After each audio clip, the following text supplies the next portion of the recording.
Good luck. Hello, everybody. My name is Lat Mackey, and this is Sequence Break, another bonus episode. As you probably are aware of at this point, I'm hosting a show on GDQ. It's called Games Done Classic, and it's where we look back at legendary moments with the legends that made them happen, legendary GDQ moments.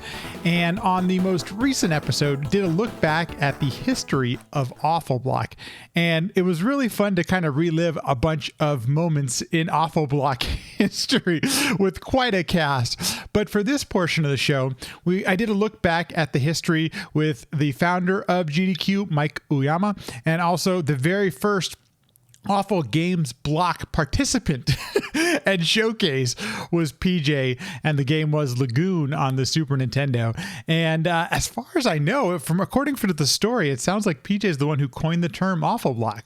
So I hope you enjoyed the conversation. It was a real fun one. It's a real great one to look back. I'd highly recommend the episode. Later on in the episode, Mike PJ is also joined by Liz Starr and Brosentia, and we just have a great time enjoying some really awful games. So highly recommend the full episode. I'll link it in the description.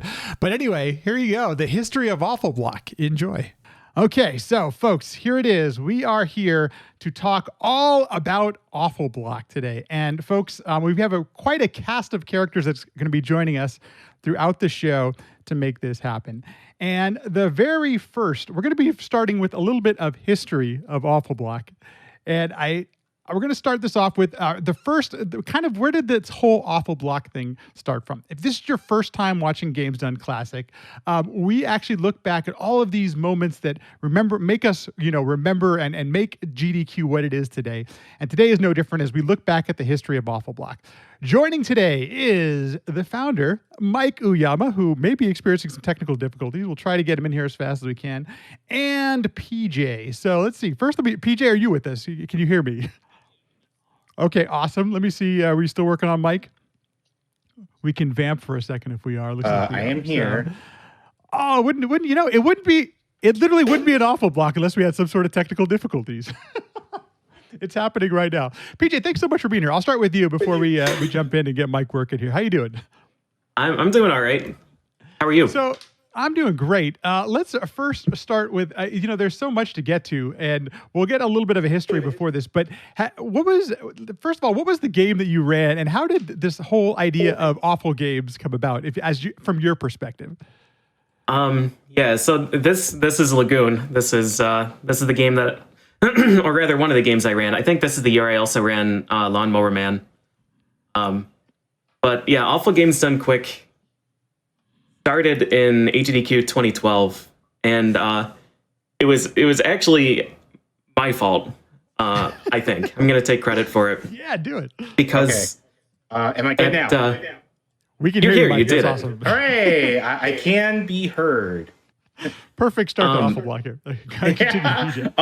So I had a small power outage right before everything started.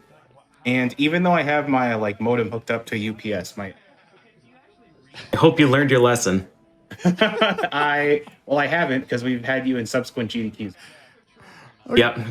Before we get back to this, I gotta say, when PJ joined the Discord, we were like, everything's gonna fall apart, and just right on cue, this actually happened. Yeah, Oh my gosh. legitimately right around 4 p.m., aka when the show is supposed to start. It just, yeah. You're welcome. Okay. Well, okay. Well, thank you, Mike. Thank you so much for being here. For those of you that don't know, Mike is one of the people who started Games Done Quick, and so he has a unique perspective here on Awful Block and GDQ and things like that. PJ, why don't you continue with your story about how you perhaps coined Awful Block, if you will? Sure. Yeah, so at GDQ 2011, there was only 40 of us or 50 of us or something. I don't remember the attendance numbers, but it was really small. And we were all super excited about the events. We stayed up an embarrassingly long time. There were some heroes that tried to stay up the entire week and lost the second half of the week. But it was pretty rough. We were all basically sleep deprived the entire week. And I remember talking with Flicky at the end of that event, saying, man, you know what we really need is right in the middle of the week, maybe the Wednesday overnight, we should just load it with some garbage that no one wants to watch so that everybody has a chance to get some sleep. Otherwise, we're just going to stay awake for the entire week every year. And so we approached Mike with that idea, and somehow he fell for it. And thus began Awful Games Done Quick. Mike, let me start with you, or let me move it over to you then. It seems nowadays, and I don't know if this has always been the case, but you have this affinity for games that others might consider not the best games that they've ever played. So, Fair, was that any sort of like, I guess tell us a little bit about the beginnings of how this came from your perspective. We've heard it from PJ's. Yeah, so I think it actually happened a little before the first AGDQ, which was 2011. And I remember there was one member of our community, he doesn't speeder anymore, but he is in chat right now, Josh the Funk Doc, who I remember him bugging me about like how we should have like a bad games block, or like, you know, people would really dig like an awful games block. And I was like, I don't know, like, I don't know if that'll work. And then I remember, so in the older GDQs, we used to have this thing called bonus stream. And then so it's, after, a week or so, we would still stream some stuff, but, stuff that we like, that was more casual, or stuff that we didn't have, on the mainstream. And the first game we started off with was Lagoon. And somehow, so like, this might not sound like a large number nowadays, but back in 2011, this is a very large number. So even after our, like for bonus stream, like Lagoon had like about 500 viewers or so watching. Or like, why are 500 people watching this? Because like none of us thought it was a good game. I know PJ likes Lagoon now and he thinks it's a good game, but I still don't think it's a good game. I don't think it's a good game. I think it's a good speed game. Okay, that's fair. So how does Lagoon then? I mean, who even just like? Did somebody suggest it to you, Mike, or was that something that you had chosen? Like, how does Lagoon become this, this game that starts this whole awful block thing? I think EJ was just talking about it one day, and then I decided to try it out, and I thought it was really funny. How bad it was. So what's funny about Lagoon is that a lot of people misinterpret it as a Zelda clone, but it's actually a Yeast clone, especially if you play it on the original hardware that it was on, the X68000, which is a Japanese PC that's well known for being fairly powerful for the early 90s. And I think like even some Capcom games were programmed on Final Fight. So PJ, go ahead, Mike. Oh yeah. But but then like when I was playing, I was like, this character's sword is so short, and like, some of the quests are like so like comically stupid in my opinion. Like the fact, like the first escort quest, like I know he's supposed to have like a sprained ankle or a broken leg or something, but he walks so slow. Excruciatingly slow. Yeah, exactly. And then there's bosses that where you just wonder like, how are you supposed to fight them? In fact, it took PJ and like some casters like a while to figure out the pattern of one boss, Ella, just to be able to fight that boss consistently. Yeah. So, PJ, what's your history with the game before you actually ran it on the GDQ stage? I mean, had you been speedrunning it for a while? How did you discover this game yourself? Oh, sorry to interrupt you, but if you can see on the screen now, this is that escort quest that I was talking about. The guy's walking so slow. Oh my gosh, she's crawling. Poor Giles. Yeah, poor Giles. So prior to this, I'd been running it for a year and a half or 2 years. I think in 2010 I started running it. But there was a guy that I was friends with and used to look up to in, 2003 or something. And he said that Lagoon was his favorite game. And I had never seen it before. But I saw it at a game store and I was like, Lagoon, oh man, all right. And my friend really liked this, so I'll pick it up. It was $5. So I picked it up and I immediately got lost. It took me an hour to get out of the first town because you need to buy a sword to leave the town, but like they don't tell you anything. They're just like, here's some money. Like you have to go find a sword, but like the weapon shop sells items. The shop that sells weapons has like an armor icon in the front of it and is labeled restaurant or something. Like everything is wrong. So I got lost and couldn't figure it out and stopped playing it. And then some years later, my brother and I decided to dedicate a summer to beating all of the games that we owned but never beat. I decided that was my time for revenge.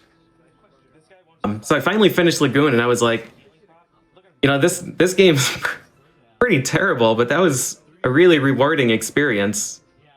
Much like a lot of these other bad games, it's usually just like one or two really bad mechanics that makes the game charming and makes it interesting to try and work around.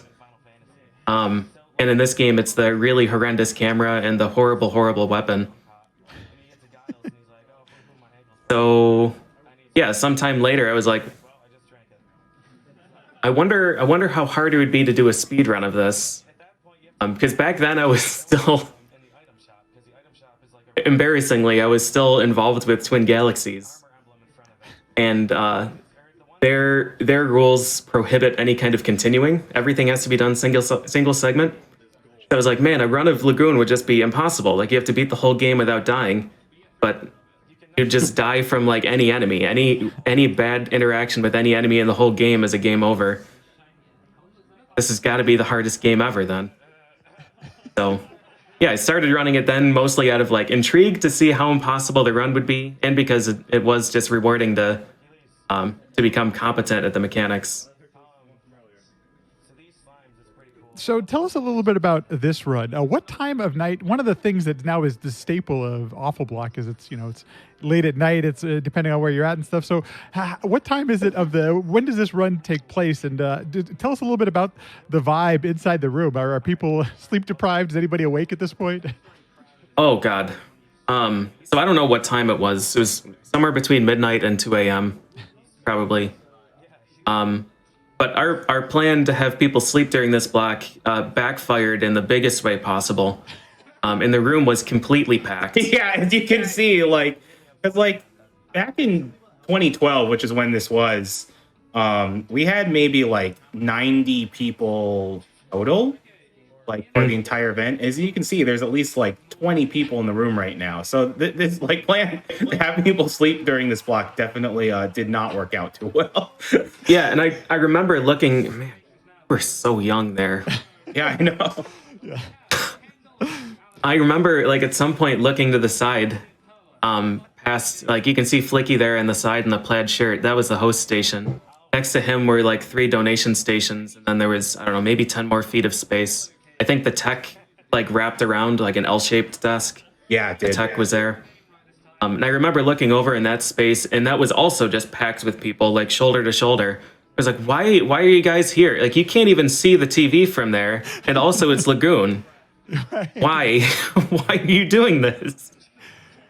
There are some, watching this video nowadays, one of the things is that the mic picks up every person in the room. So sure even does. The person in the back who whispers, you can hear crystal clear over the mic. Mike, where did this one take place? Where is the event location here? Yeah, so this was a location called the National 4-H Center. It's right outside of Washington, D.C.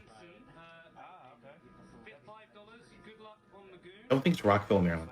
It was Chevy Chase. Yes, it's Chevy Chase, Maryland. You're right. Yeah. And it was a good location for the time because it wasn't too big. It was basically kind of like a youth hostel. With unless you're Stansky. Say it again, PJ. I said unless you're Stansky, it was a good place. Oh yeah. He used his GPS and it brought him to a military base instead. Yeah. Wow, that sounds like a story for another time. Yeah, did he ever make it to the venue? He did make it to the venue eventually, Okay. but he did. I completely forgot about it, but he did have trouble. Was he met by armed guards or something? Or? Yes, he was. He was actually met by armed guards. Wow, nice. I was curious. Was Lagoon originally scheduled for this late at night, or was this something that it happened to be in the schedule? This is where it got to. Yes, actually it was. So even though GDQs kind of have a reputation for being late, and the first HDQ was especially late. So this was the first HDQ where we actually implemented setup blocks to accommodate for it takes time to set up in games. Uh, and our setup blocks were like so forgiving, and the estimates were also pretty forgiving, where we actually started getting ahead of schedule at times. So we were, in fact, the reason why bonus games were invented was because we were running ahead of schedule, and we were like, okay, we have to fill the schedule with something. And like this, the scheduling and game list process was a lot less formalized. So it'd just be like, hey, who can run a game?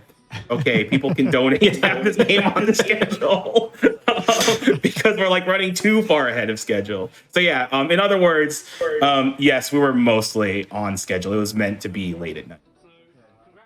So that actually leads to a perfect question. PJ, when we went back and did the history of classic games done quick, many runners were running multiple games, so preparation just had to be a nightmare, if it was even possible. Were you able to prepare for this run at all? Like, did you do some things to make, to try to ensure the best speed run you possibly could at this point? I'm curious what the prep was like. Yeah, absolutely. I prepared this game pretty thoroughly, probably because I was the most scared of running this game. It's a mean game. It's really hard. It's impossible.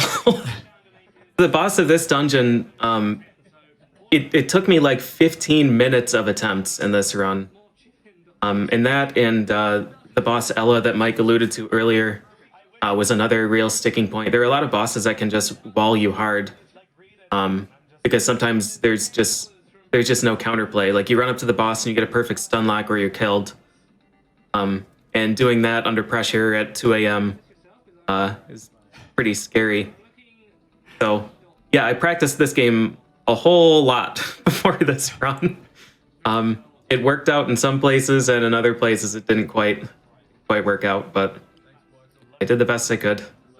Mike, at this point, is there still the two separate streams where there's the commentary stream and the gameplay stream, or were you able to stream both of these at the same time at this point? We were streaming both of these at the same time, and we used the second stream as like our quote unquote donation tracker, because like it was a lot less sophisticated back then. So like I think we had like the incentives and like how far away they were and stuff like that. Like I think it was just like a text document or something like that, like on the second stream, if I'm remembering this correctly. So, as I mentioned earlier, basically anybody can talk because the microphone just picks up everything at this point. PJ, yeah. Did you do any preparation for commentary or anything like that? Did you have people that knew the game or anything? Because everything just seems a lot less formal than it is nowadays. So I'm wondering if any of that was done. The speedrunning community was so small that like basically everybody in this room had already seen and or played Lagoon. Because it's like the same crowd that was around the first time I did it for that bonus stream. Yeah, so it was more like, hey, who wants to sit on the couch for this run? Yep. Yeah, I was pretty confident that I could handle like the relevant details on my own, but was happy to have support from anybody who was willing to sit there. Mike, were you awake at this point? Did you get a chance to see the run live? Yeah, I was. Isn't that you in the center? I saw this run live. In fact, pretty sure that's you in the center of the couch, isn't it? Oh, it might be. I'm like, it's a small. It's a. Mike, yeah, that's you. Remember, because Mercury knitted the Turtle Kano hat that you were wearing. Yeah. Very good. Yeah, I was in the crowd. I don't think I stayed up for all of Awful Block the first year, but I did stay up for a lot of it, especially since I had to run a game. Mm-hmm. So what were some of the other games? Because unfortunately, we won't really get to them in today's episode. But what were some of the other games being run for Awful Block the first time? As NPC pointed out, I'm on the couch right next to J-Man. Yeah, he's really right there. I couldn't even recognize myself. Folks, we're watching the video on Discord, and it's about the size of a green pea, so it's a little tough to tell who's there. But what other games were run for Awful Block that year? I ran after this was Altered Beast, I think, right? No, Altered Beast was the year previous, and there was no Awful Block then. It was Subterranea that year that I ran for. Oh yeah, nice.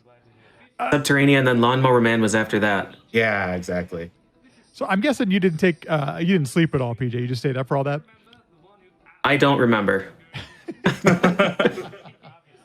Could be because I did stay awake for all of it, and it could be because it was 9 years ago. But yeah, I don't remember the details beyond Beyond Lawnmower Man. Was this the year of Pole's Big Adventure too? Yes, this was the year of Pole's Big Adventure, which is it's a Japanese only WiiWare game called Polu no Daiboken in the original Japanese, and it's basically like one of those troll games where there's just like lots of ways to die and lots of like silly little like gotcha moments. Like for example, there's an extra life in this game, and it's like this green can, and then when you collect it, you get 7 lives because it's a 7-Up. And then there's one part where like that looks like a background object, and there's just a cactus there, but if you walk into it, you'll die. But it's only like that specific cactus. Like it's just lots of little trolly things like that. So I want to chat just a little bit more about Lagoon. I'm curious, is there any like things that the game you might have soft? Are there any like game ending things that could have happened during the run? Because the risk is always interesting to find. Like, what kind of risk are we taking by showing this on stream? I guess it would be possible. So when you save, you can save anywhere except boss rooms and when you're in the air. And when you save, it preserves your health and it preserves enemy position, I think. So there might be a way where you could like Diablo 1 yourself into a really terrible save file. Where you'd reload and be like frames away from being killed by somebody. But in my 11 years of running this, it hasn't happened. So I'd say it's pretty safe. Yeah, I'd say more so than like having the risk of not finishing the run is just, as you mentioned before, PJ, just being walled on a boss for a while. Because the bosses in this, because you're so underleveled in this run, and the bosses take a lot of hits. Yeah. PJ, you mentioned your first playthrough actually finally finishing the game. How many hours did you put into the game to finally beat it the first time? It's hard to say. My brother and I kind of swapped. He had absolutely no interest in ever playing through this game. So I would play through the dungeons and make a save file before the boss, and then we would kind of take turns trying to kill the boss, because frankly, it doesn't matter how much knowledge or not knowledge you have in the game. The boss is going to look basically the same. You're going to run up to it and swing your sword, and you might win and you might die. And no amount of experience is going to change that, really. There's nothing that's going to change. Yeah, so we traded off for a lot of those, and sometimes like I would go eat dinner and just leave him with the snowball boss for an hour.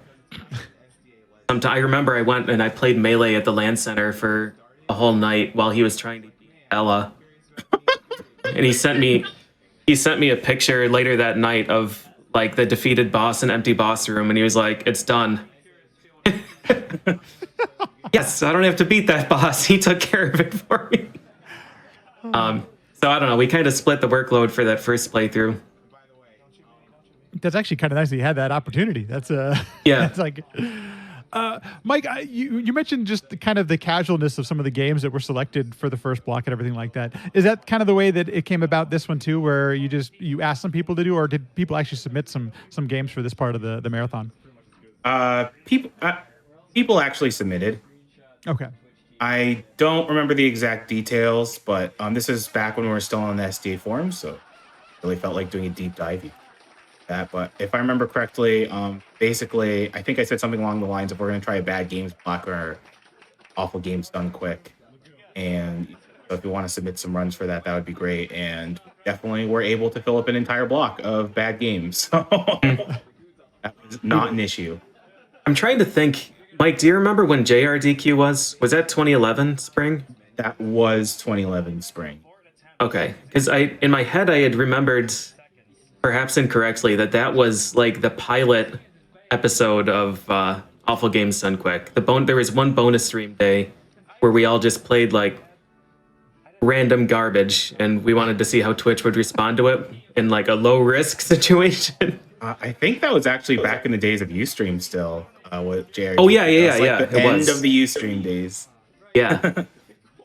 Yes, we had dedicated that Wednesday of bonus stream, because bonus stream is a full week after that event, and you had done like, what was that? Rising Zan.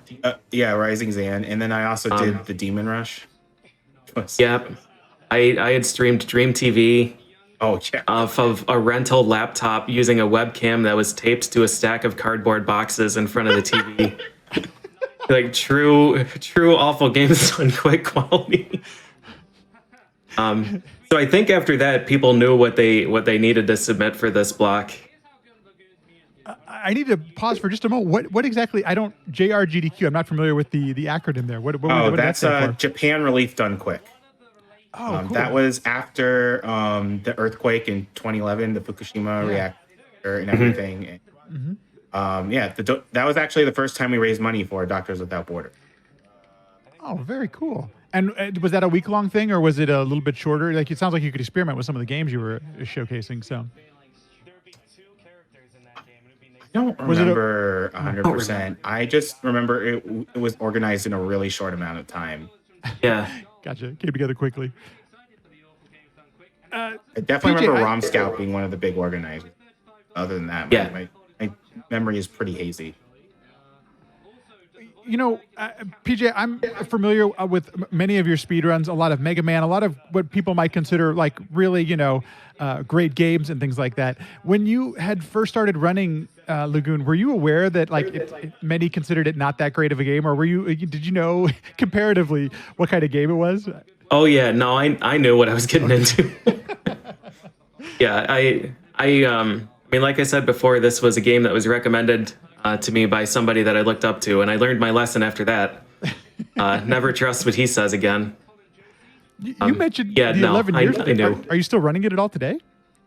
Lagoon? Yeah, actually, I found some improvements last year, maybe. And I was considering getting back into it, but it is such an incredibly stressful run. And I wasn't really sure if I would have the right mindset for another grind of this. But I do still play through it every once in a while. I love the game. It's really flawed, but like once you get used to it and once you get competent with the mechanics, it's really fun to play through. Mike, have you played through it at this point? What, Lagoon? Yeah. I played through it a long time ago, and before it was featured in Awful Block, and I thought it was like very funny and comical, just like some of the design decisions in the game, like how tiny your sword is, which is actually more a byproduct of it being a yeast port, being ported from the bump combat. If you don't know what bump combat is, it's a style of combat where you run into enemies, but you don't want to run into the head-on. You want to be slightly off axis, so you're hitting them and they're not hitting you. But to make it more palatable to console gamers, what they did is that they changed it to you press the attack button to attack, but they didn't change the size of the sword at all. So that's why your sword is ludicrously tiny. Yeah. People, might exaggerate the word pixel perfect, but basically all of your sword strikes in this game are pixel perfect because you only have so many pixels to. There's also the fact that, as you can see, scrolling on the screen, you have to be very, very far, 80%, towards the end of the screen to move it. So you can't really see what's in front of you. If you're going to be hit, just stuff like that. And the game lags all the time. It's just, thankfully it lags because that's your only indication that there is an enemy coming. That's true. The game's slowing down. I guess there's probably going to be an enemy that shows up in front of me. That's one of the things that struck me when I first watched this run was that your character isn't centered. Your character is at the extremes of the screen, which is for the games I'm familiar with seemed pretty unusual for the time. Yep. I wonder if that's a limitation. I mean, you could argue it's innovative, but there's a reason why they didn't, stick with that innovation for very long. Right. Well, we're coming up to the big stumbling block in this particular run. Nutella. This boss, the game expects you to be level 10 or 11, and I'm going to be fighting it at level 7 or maybe even 6 in this run. So I can survive one hit. And need to stun lock the entire boss. Oh, I can survive 2 hits. Oh, okay. Oh, right, because this run bought the armor. Yeah. So the thing is that even if you're just playing casually and you are level 10 or 11, this is a very difficult boss. Because even if you're not speedrunning it, you kind of have to do what PJ is doing and just being, as I said before, pixel perfect up close to the boss just to even hit it. And then in the speed run, you have even less leeway, and any healing or magic that you have, you cannot use against. Like you can't go into the menu during boss. You can use healing items. You just don't get the so in this game you heal by standing still. Oh right, and you don't get that regeneration, and you can't use magic. But at this point, like your only healing item is a healing potion, which heals for 10. My health there is like 80 or something. Like 10 doesn't help. It doesn't give you any extra hits or anything like that. You're still dying Right. with 2 hits. Right. Yeah. We later found a safe strat. Like once this boss gets in desperation mode, it'll charge forward whenever you're in front of her. We found a safe strat to kill her when she's in desperation mode, because previously it was like you have to stun lock her in her first phase and bypass desperation mode, or you lose. So this run was done with no safe strat. I just had to keep attempting until I got the full stun lock. And yeah, we were here for like 15 minutes. If you want to go ahead and click forward in that video. Move forward just a few minutes here. One of the things I noticed too is that you actually gave a pretty decent estimate with the 2 hours. Was part of that this first boss attack for estimating a 2 hour run? Yeah, I think my PB at the time was, what would have 35 or something, maybe a low to mid 130. But that was like assuming that I didn't die to this boss and didn't die to Ella later. And the boss gauntlet too is, I think, 6 minutes long. Something like that. It's 6 consecutive boss fights. And if you die to any of them, you have to redo it. So yeah, I had to assume that I would have some trouble with each of them and make the estimate accordingly. One thing I'm never going to forget here is that the actual successful attempt against that boss was after Kirk Q made a donation. And he was actually one of the tassers that found the manipulation that Mike mentioned earlier against the later boss. So it was neat. He donated, and then I killed the boss while the comment was being read, I think. Perfect timing. It was actually, and you must have read my mind, because I was going to ask, what the community was like at the time. Like, was there a task? And apparently there was. And were there other people speedrunning the game at the time? Nope. No, there were no other speedrunners. The tasser is actually an omnipotent entity, but back in those days, like the community was so small, everybody kind of paid attention to what everybody else was doing. So like, if you were running a game and you felt that someone else could do a better job, it wasn't uncommon for people to like literally mail their copies of their game to other people and help them run it to get a better run. Or if someone was struggling with a manipulation or with a boss, other people would sometimes just like pick up the game and try and find a new strategy for the boss. So Kirk just happened to, I guess, have some free time and want to figure out how that boss worked. I don't think he had any experience with Lagoon prior to that. Wanted to help out. PJ, I'm so glad you brought that up, because from all of you runners who were doing this at the time, quite often we hear about the VHS that gets recorded, and some people had to mail it to a different state. Frezzy Man had to mail it across the pond. Had to go thousands of miles to get these things submitted and verified and things like that. What was your process at the time? I mean, if a run failed, would you just delete over your VHS tape, or what's it like to speedrun at this time? So thankfully, when I was doing these runs, I had moved on from my VCR, and I had moved to a DVD recorder. I've actually still got the stack of DVDs. I think they're in my filing cabinet over there. That's so cool. And my DVD recorder is also just a few feet away from me. But yeah, when the run would fail, you'd just wipe the DVD and start over again. Start over again. And were you, had you started streaming your attempts yet at this point? Like, what was your familiarity with doing this live and things like that? Yeah, well, I mean, so I had been streaming since 2009. I was pretty comfortable with like streaming and playing in front of other people at this point. It's pretty cool. You seem very comfortable watching this run. And folks, we're not going to be ending up watching the entire run. But if you haven't yet, you'll thank us to know. But it's a really fun run. There's a lot of, it's kind of fun to kind of be in that moment and relive that time and seeing everyone there. Mike, I'm curious what the we know what the vibe was like inside the room. We can hear it, we can see it. On stream, were people excited about this? Were there people watching? Because obviously you continue to do it, so there's had to have been something to it on the stream as well. Oh yeah.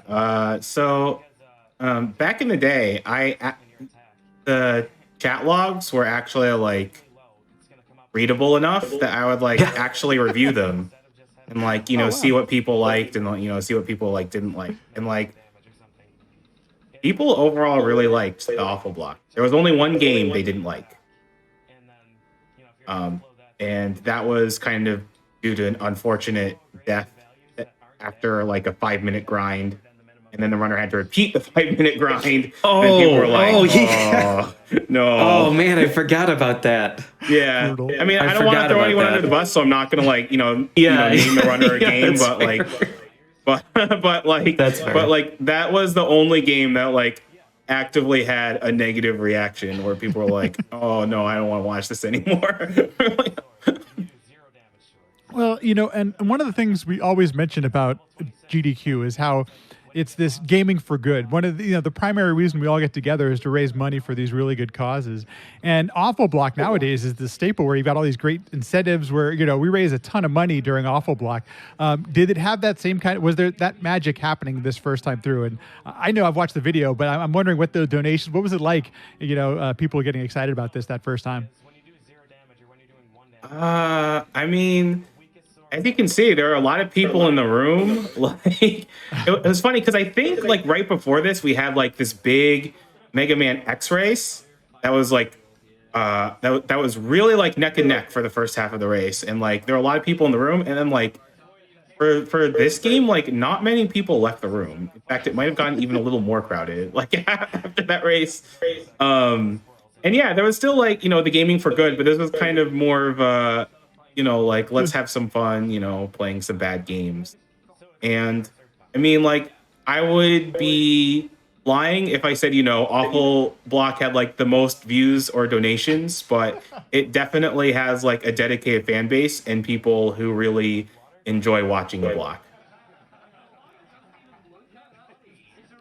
PJ, anything? I mean, are there any? I know we're not going to watch the whole run, but is there anything that like behind the scenes or anything you could share that perhaps we haven't touched upon or that you remember about this first run? Because minus some issues here with some of the with the first boss fight and some other things, it's a really fun run to watch, and I'm curious if you felt that way after you had finished or remembering back on it nowadays.